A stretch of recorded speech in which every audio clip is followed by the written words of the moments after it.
What's up, Tweeners? Welcome back to another Tweener tennis video today here on the channel. And today we have a very special interview. Back in 2019, we got to interview, was it 2019 or 2020? A couple years ago, we got to sit down and do an interview with Jenny and Taylor Dent, both of them starting their own academy and their own tennis club. It was an amazing experience, and we never got to see the finished product, but this week we did. I wanted to bring you two interviews that we did. The first one that you're gonna see today is Jenny Dent's interview to talk about what it's like constructing one of the best facilities that you can in one of the biggest parts of the United States and one of the biggest hotspots for tennis, and talking to her about experience of what that process was like. Now, if you are not subscribed to the channel, what are you guys doing? Over 85% of you that are watching this video right now aren't even subscribed to the channel. We'd love to have you guys join the channel and join our tennis journey and interviews. Plus, we're trying to get to 3,000 subscribers by the end of the year. We're less than 2 months away from hitting that mark, and we're so close. We're less than 200 subs away. So make sure you hit that subscribe button with notifications turned on. Now, enjoy our interview with Jenny Dent.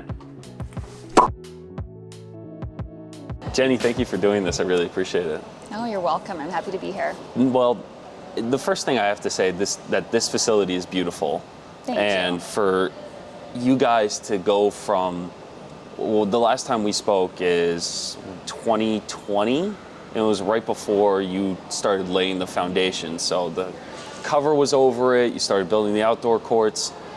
Walk us through that process about how you put everything to make this so amazing.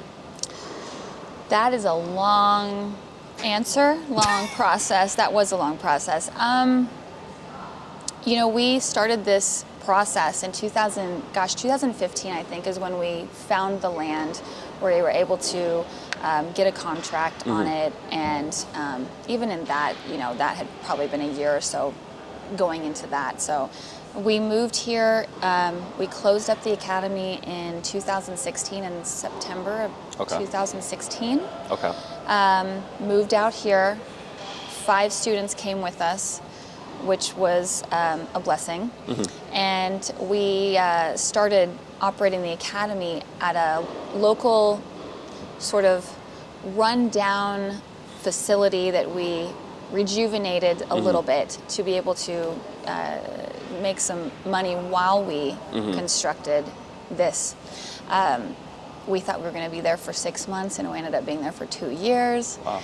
And as I'm sure you know, most construction projects go, things went over budget, and it just kept taking a little bit longer and a little bit longer. And but it was in 2020 when we finally saw the shell of the building actually coming to life, and that was super exciting. I recently went back and was looking through my photo albums and just going, oh my gosh, look at, this is the picture from when, you know, the columns went up, and this is a picture when they did the drywall, and this is when they laid the courts, and then they painted it. Like, I could just see that progression, and it was certainly super exciting at the time when it was all happening.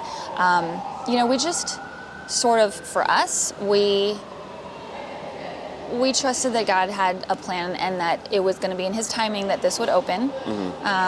We really sacrificed a lot in terms of, you know, financially. We put so much, as much as we could possibly put into the project. You know, even just with working, I remember when we just had the outdoor courts. You know, we were the ones cleaning the bathrooms, and we had a bathroom that was in the back. That's part of the horse boarding property. Yes, it was quite a ways to get there, but we were cleaning that. We were the ones unlocking the gates in the morning. We were the ones, you know, welcoming in the ladies to come in for their matches.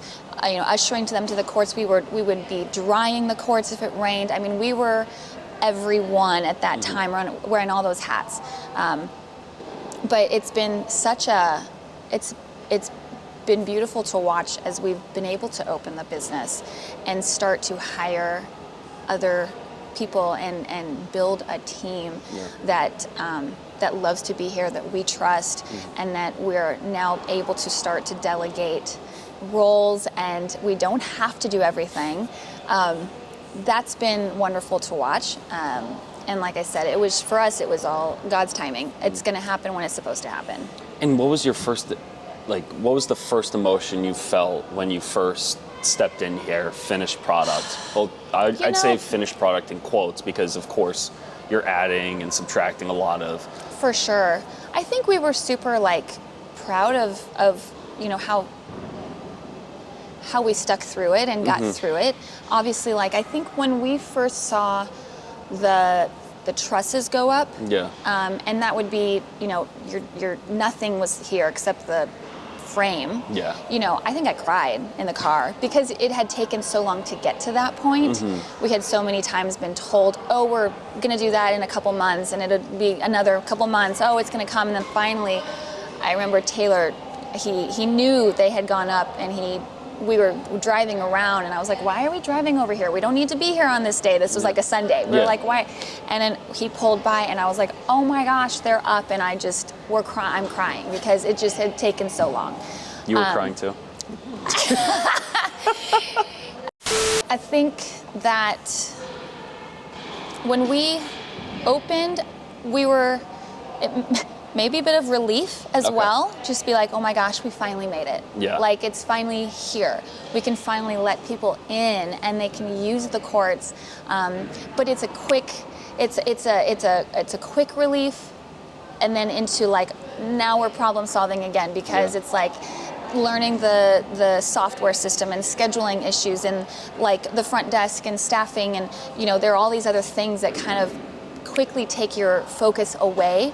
But I do think every time I drive in, because I do feel the architect who designed the building, we made it look like a big horse barn to fit in with the culture in this area, which is it's wonderful. I love just that sort of paying homage to that simple, you know, going back to the farm roots and things like that.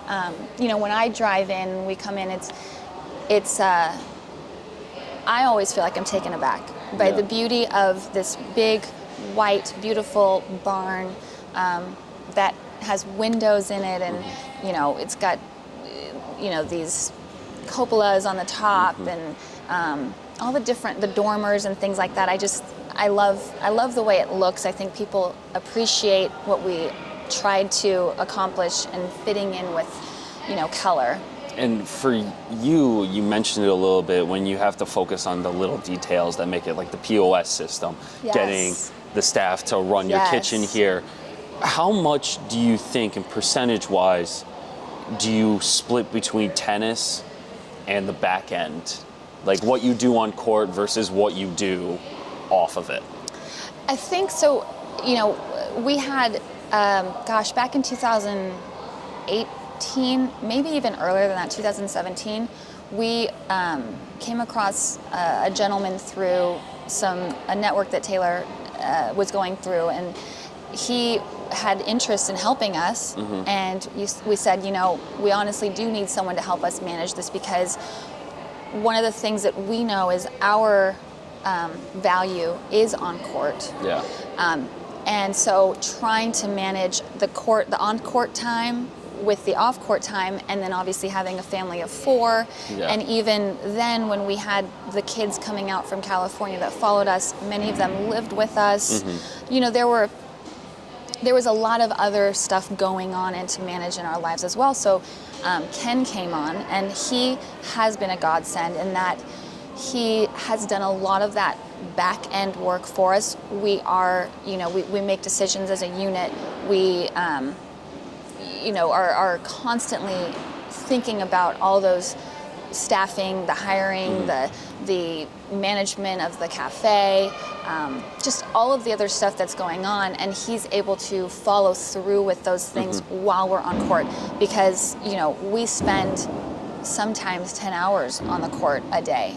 I mean, between private lessons, academy time, you know, after school programming, like that's been one of the hardest things to manage, is trying to balance on court and off court. But, you know, it's hard to come off court. You know, it's just, that's why a lot of people come to us, is because they want us on court, and I know that, and we know that. And that's kind of your second nature too. It is. You feel more comfortable being out there teaching than you would on the business end of it. For sure, for sure. I used to manage the business, the academy business, which was much smaller. Yes. Back in California. Yeah. And I could handle that.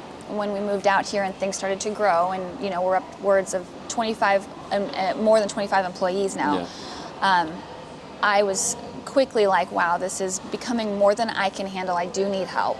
And I also have realized, I feel like that my strength and my passion is more on court.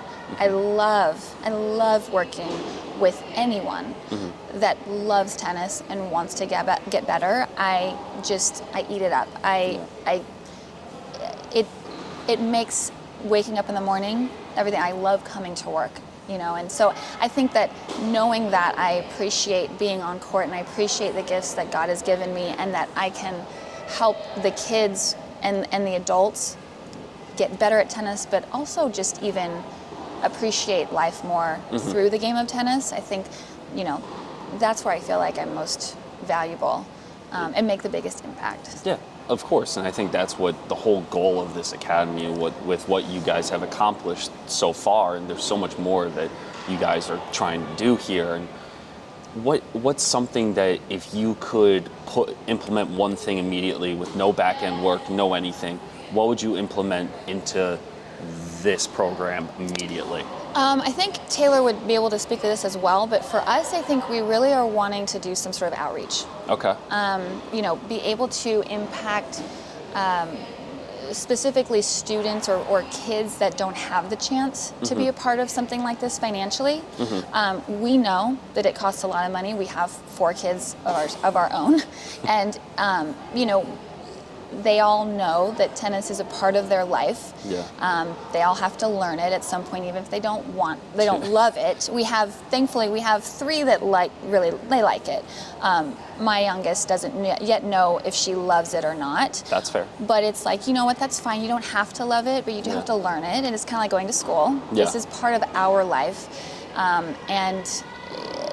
think that it's for us, it's a way to give them something, because we not have to drive all over the place and have massive expenses, and it's just everyone has budgets, and this is something that we feel like tennis is a great sport to know and to have for your entire life. Yeah. I see the women come in, and it provides them an outlet for competition. It provides them a social network. It provides them exercise, and they love it, and it's just a thing that I feel like everyone should get to know and learn how to do, because you can do it with your family members. You don't have, you can play with everyone. Yeah. So. I love that. Well, Jenny, thank you so much for doing this, and I appreciate it. Of course. Thank you for having me. No worries.